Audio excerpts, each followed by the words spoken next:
अरे भाई क्या है ऐसा फौज में जो लोग फौजी फौजी कहते रहते हैं? भाई कौन है फौज? भाई उसका काम है सिक्योरिटी देना, इसके लिए उसको तनख्वाह मिलती है, ढेर सारी फैसिलिटीज दी जाती है दुनिया भर की। जैसे डॉक्टर है, इंजीनियर है, वैसे फौजी है। तो क्यों इनको इतना सम्मान मिलता है? क्या कारण क्या है भाई? क्यों देते हैं लोग इनको इतनी रिस्पेक्ट? अगर आपकी भी यही सोच है तो ये वीडियो आपके लिए। पूरे देश में कड़ाके की शीतलहर चल रही है। ऐसे में जब आप और हम मात्र टॉयलेट जाने तक के लिए गर्म पानी की डिमांड अपने गीजर से कर रहे हैं, तब कुछ आंखें सब जीरो टेम्परेचर्स में -25 से -70 डिग्री में हरकत कर रही हैं, पथरा गई हैं, क्योंकि आंखों से आंसू भी अगर निकल जाए इतनी ठंड में तो बर्फ बन जाते हैं। लेकिन फिर भी आंखें हरकत में। घर से कुछ आया था सुबह, नन्ही का रिपोर्ट कार्ड क्लास 1 का। देखने का बड़ा मन था इस जवान को, लेकिन 22,000 फीट तक एक मैसेज ही आ सकता है बेस कैंप से। जवान का मन असोस जाता है नन्ही को अपने हाथों से उठाकर गोद में लेने का, उसकी फोटो की एक झलक निहार लेने का, लेकिन आंखें हरकत में हैं और उंगलियां ट्रिगर पे। अपनों की याद में आंसू गिरने लगे, लेकिन फिर भी कर्तव्य से अगर दिल पत्थर का हो जाए तो फिर आंसुओं की कीमत बढ़ नहीं जाएगी? मोती नहीं तो और क्या कहलाएंगे इन फौजियों के आंसू? बोलो। इस समाज में मर्दों का रोना तो ऐसे भी कमजोरी की निशानी मानी जाती है। ऐसे में भारतीय सियाचिनी फौजी भला कैसे रो सकते हैं? और रोएंगे भी तो कौन पूछने वाला होगा? ठीक बाजू में बैठा दूसरा सियाचिनी फौजी। अब यही तो है इनका वर्तमान परिवार। दोस्तों, जब आप और हम हर दिन घर से बाहर रहने पर वीडियो कॉल कर अपने घर वालों से बात कर लेते हैं, वैसा इन सियाचिन ग्लेशियर में तैनात सैनिकों को नसीब नहीं होता। आप भले ही मेहनती हों, डॉक्टर हों, इंजीनियर हों, सोशल वर्कर हों, लेकिन समाज को अपनी सेवाएं देने के बाद हर वीकेंड अपने परिवार को, अपने चहेतों को देते हैं कि नहीं देते? एक राउंड KFC का लगवा ही देते होंगे। KFC नहीं तो पिज्जा हट, और वो भी नहीं तो PVR में एक सिनेमा तो बनती ही है परिवार के साथ। लेकिन इन सियाचिनी फौजियों के परिवार आज भी इंतजार कर रहे हैं, जैसे बचपन में आप किया करते थे। पापा कब आएंगे? और पापा सुबह ड्यूटी जाकर शाम को आपके पास आ जाया करते थे। लेकिन इन फौजियों के बच्चे, उनकी पत्नियां आज भी शाम अकेले घर पर बिताते हैं, पापा कब आएंगे वाली फीलिंग के साथ। 22,000 फीट में जब मानव शरीर हाई ब्लड प्रेशर का रोगी बन जाता है, फेफड़ों में सूजन आम बात हो जाती है। बिना दस्तानों के अगर मेटल छू भी लिया तो फ्रॉस्ट बाइट से चमड़ी पर से उतना गोश्त निकल के अलग हो जाता है। तब ये जवान बर्फीले पहाड़ों की चढ़ाई करते हैं। बर्फ पिघलने पर जो दरारें उन चट्टानों में बन जाती है, वहां फंस जाते हैं। असहनीय पीड़ा को सहते हुए ये रोते भी हैं, तो इनकी आंखों से जो आंसू निकलते हैं वो बर्फ बन जाते हैं। तब भी ये डटे रहते हैं, क्योंकि आंखों का हरकत करना जरूरी है, नहीं तो दुश्मन घुस जाएगा देश में, और फिर ऐसे ही किसी परिवार के लिए खतरा बन जाएगा जो वीकेंड में आपकी तरह एंजॉय करने फैमिली के साथ कहीं घूमने गया हो।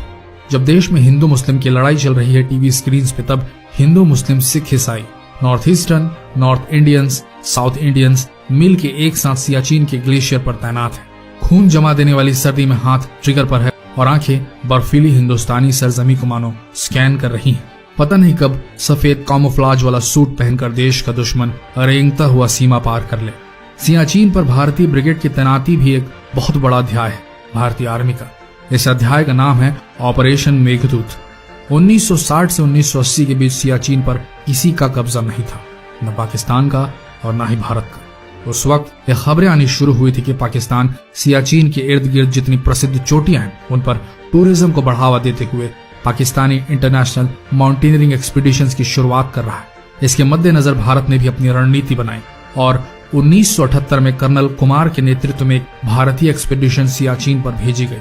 ये कर्नल कुमार ही थे जिन्होंने पाकिस्तानियों की तरफ से आए जापानी और जर्मन माउंटेनियर्स से नक्शे की दरख्वास्त की और उन्हें दिखा सबसे बड़ा खतरा। पाकिस्तानियों ने सियाचिन को अपना हिस्सा दिखाते हुए नक्शा बनाया था और इंटरनेशनल माउंटेनियरिंग एक्सपीडिशन की तरफ से जो भी पाकिस्तान की ओर से जाता था उसे यही नक्शा दिया जाता था। अब भारत के पास ये खबर पुख्ता थी कि पाकिस्तान इस हिस्से को लेकर लामबंदी कर रहा है। तभी ये बात 1984 की है। भारतीय खुफिया एजेंसी रॉ को यह खबर आई कि पाकिस्तानी ऑर्डर आया है लंदन में, लंदन की एक नामी फर्म में जहां मिलिट्री गियर्स मैन्युफैक्चर कराए जाते थे। यह पाकिस्तानी ऑर्डर था एक्सट्रीम कोल्ड वेदर को न्यूट्रलाइज करने वाले सूट्स और गियर्स की सप्लाई के लिए। भारतीय इंटेलिजेंस एजेंसी ने कर्नल नायक की इंफॉर्मेशन और लंदन की खुफिया खबर के बीच एक लिंक एस्टैब्लिश किया, स्थापित किया। निष्कर्ष ये निकला कि पाकिस्तानी सियाचिन पर कब्जा करने वाले हैं।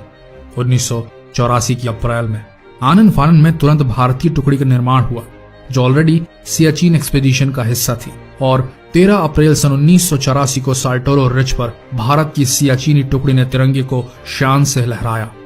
बाद में उसी महीने 17 अप्रैल को वह पाकिस्तानी फौज जब पहुंची तो वहां भारत का परचम लहरा रहा था। ऑपरेशन मेघदूत का वो दिन है और आज का दिन जब हम भारतीय शान से सर ऊंचा करके कहते हैं कि सियाचिन हमारा है। दुश्मन अब जब घुसपैठ की तैयारी करता है तो उसे सोचना पड़ता है कि हमें लड़ना है।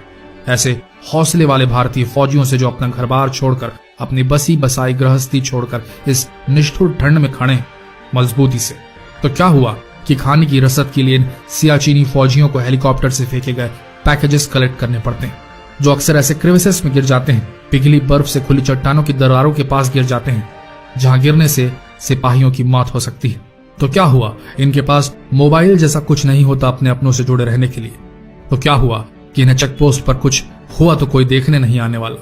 तो क्या हुआ कि ऐसे जवानों में 1/3 अपनी जिंदगी हाई ब्लड प्रेशर और ब्रेन हेमरेज जैसी कंडीशन से 2-2 हाथ करते हैं। सुख और सुविधा का मतलब क्या होता है इन्हें मालूम नहीं होता। बच्चा कब बड़ा हो जाता है इन्हें मालूम नहीं होता। परिवार किस हालत में है इन्हें मालूम नहीं होता।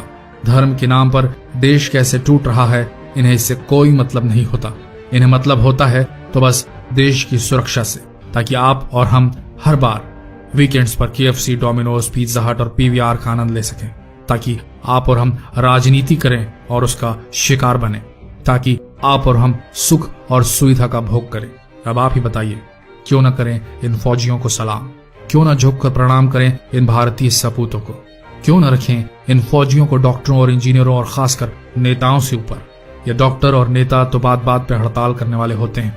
डॉक्टर को 2 तमाचे कोई मार दे, गलत उपचार के लिए तो हॉस्पिटल बंद, बीमार मर रहा हो तो मर जाए, कोई आने वाला नहीं देखने के लिए। ये नेता जरा सी सीटें हार जाएं तो दंगे और बलवे कराने में भी इन्हें कोई हर्ज नहीं होता। सैकड़ों हजारों मर जाएं, कोई शर्म नहीं। और उस फौजी का सोचिए दोस्तों, जो सियाचिन के ग्लेशियर में सिर्फ दे रहा है बलिदान, अपने पारिवारिक सुखों का, अपने पर्सनल सुखों का, अपने शरीर तक का। तो क्यों न दे सम्मान इन फौजियों को, क्यों न दे। जो ना जानता हो इन फौजियों को रिस्पेक्ट देना, उनके साथ इस वीडियो को शेयर करें।